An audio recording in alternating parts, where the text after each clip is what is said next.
Unya mipauli si Jesus sa Galilea ug diha kaniya ang gahom sa Espiritu Santo. Mikaylap sa tanang kasikbit nga dapit ang balita mahitungod kaniya. Nagtudlo siya sulod sa ilang mga sinaguga ug gidaig siya sa tanan.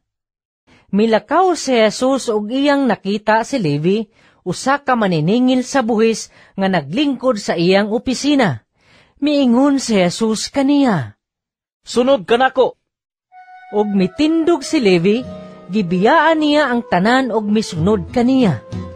Unya, si Levi naghimog dakong kumbira sa iyang balay alang kang Jesus ug didto'y daghang maniningil sa buhis ug ubang mga tao nga nakigsalo kanila.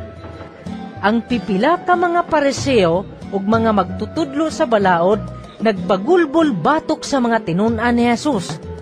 Nangutana sila, Nganong nakiguban man kamo sa pagkaon ug pag-inom sa mga maniningil sa buhis ug sa mga makasasala? Si Jesus mitubag kanila, Ang mga tao nga walay sakit, wala magkinahanglag doktor, kundili ang mga masakiton lamang. niadtong panahona, mitunga si Jesus sa usa ka bungtod aron pagampo ug sa tibuok gabi nagampo siya sa Dios. Sa pagkabuntag na, gitawag niya ang iyang mga tinun-an ug gipili niya ang napulog duha kanila nga ginganlan niyag apostoles.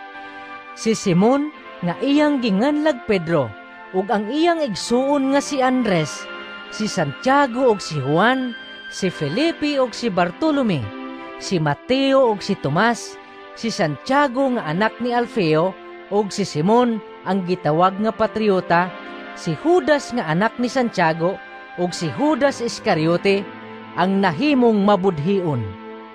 Gitigom ni Jesus ang iyang napulog duha ka tinun-an ug gihatagan niya sila gahom sa paghingilin sa mga daotang espiritu ug sa pag-ayo sa tanang sakit ug balatian.